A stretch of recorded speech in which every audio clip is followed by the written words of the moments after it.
4 anos de mandato, mandato que não sofreu, não pôde sofrer influência daquela decisão, ficou a salvo dessa decisão, então não houve influência no mandato exercido, e tampouco aquela inelegibilidade vai atrapalhar nos planos políticos, porque 3 anos conta-se da eleição. Então, esse é só para pensar uma das razões pelas quais se diz que a legislação complementar, de número 64, é bastante ineficiente, para não dizer o menos. No que diz respeito à vida pregressa do candidato, a lei complementar, ela apenas estabelece a inelegibilidade da pessoa que foi condenada com sentença transitada em julgado por determinados crimes, né, contra a fé pública, entorpecentes, etc., por 3 anos, após o cumprimento da pena. E cabe aqui uma observação. Quando nós lemos esta regra, que está no artigo 1º da lei complementar, nós pensamos, mas ué, só se torna inelegível aquele que pratica um desses crimes? Então aquele que cometeu um homicídio que não está ali, não se torna inelegível?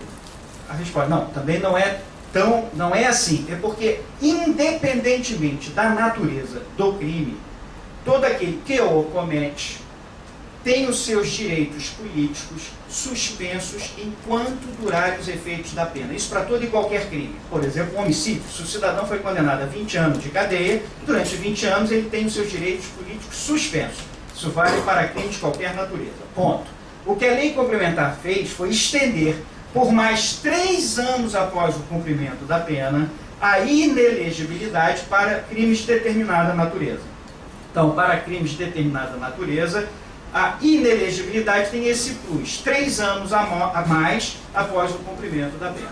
Mas, de qualquer forma, tanto num caso como no outro, diz a lei complementar, sempre tendo como ponto de partida o trânsito em julgado da sentença penal condenatória.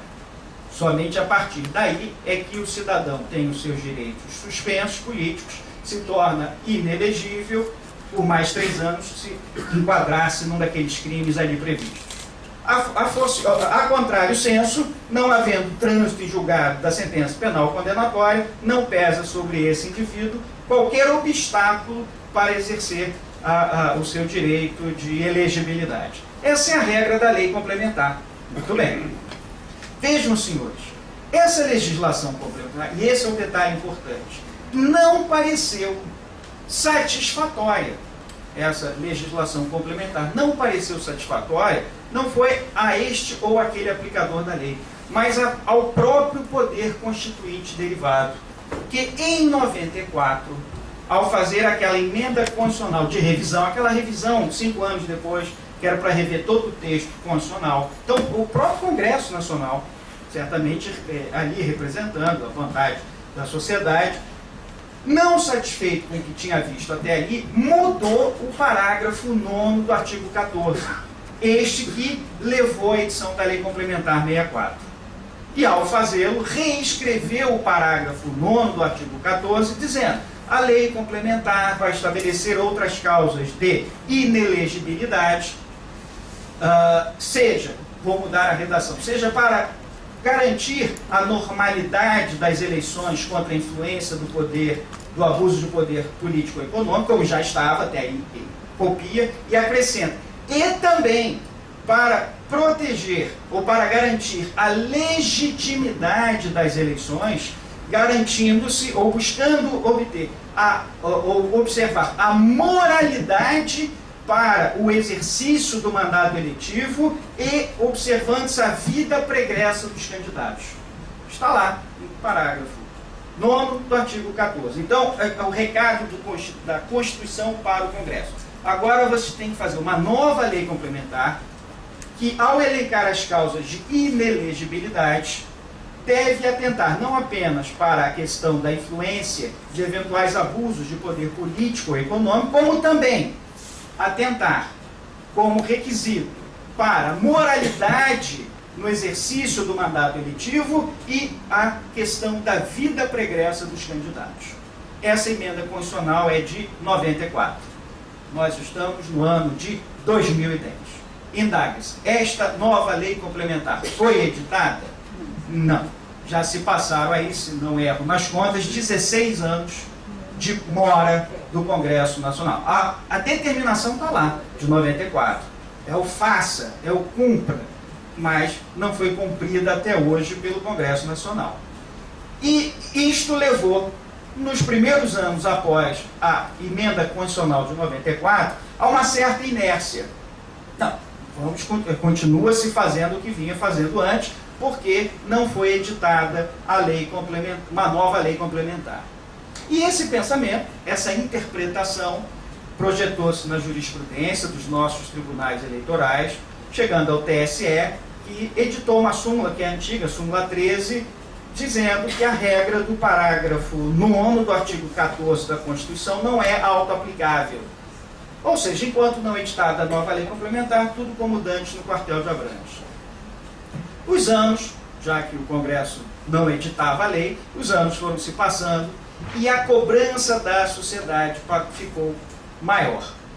A cada eleição que se passava, a sociedade ficava mais insatisfeita com o cenário a que estava presenciando, no qual candidatos respondendo a diversos inquéritos, ações penais, diversas investigações, às vezes em sede política, em sede judicial, enfim, obtinham sem qualquer restrição, ou pelo menos discussão, o seu registro de candidatura.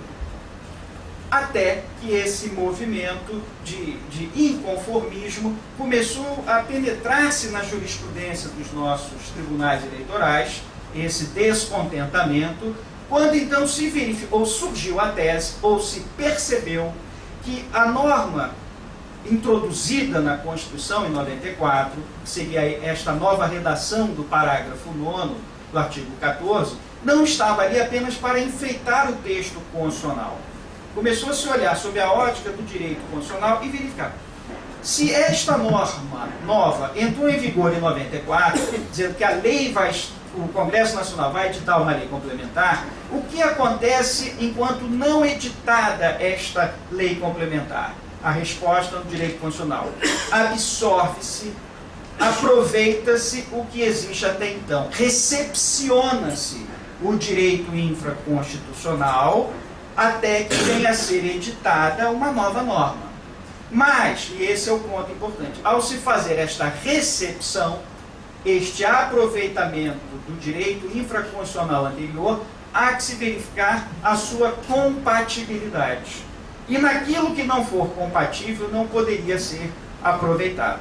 E com base nessa ótica que surgiu o debate se poderia ou deveria ser aproveitada como um todo a Lei Complementar 64/90, ao exigir uma sentença penal condenatória transitada em julgado para efeito de inelegibilidade, independentemente de um estudo mais aprofundado acerca da vida pregressa do candidato e, consequentemente, a sua atitude, a sua conduta, para fins de verificar a moralidade para o exercício do mandato eletivo.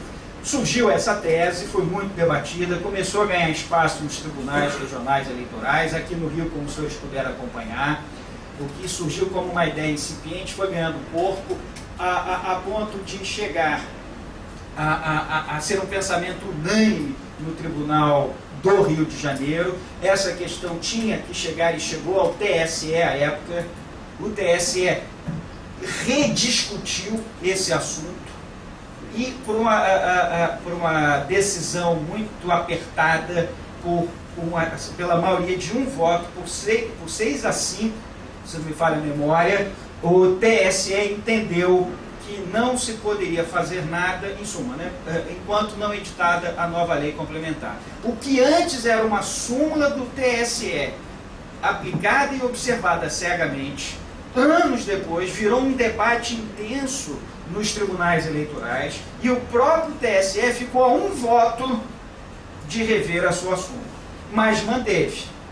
Predominou o entendimento de que, enquanto não editada nova lei complementar, teria que se manter aquele panorama existente desde 90.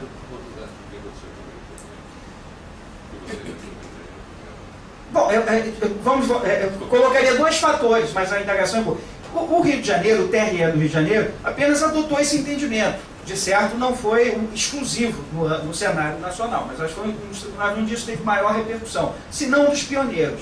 Mas, aliado a isso, que se passa no corpo dos processos, o que houve foi uma grande exposição do assunto na mídia.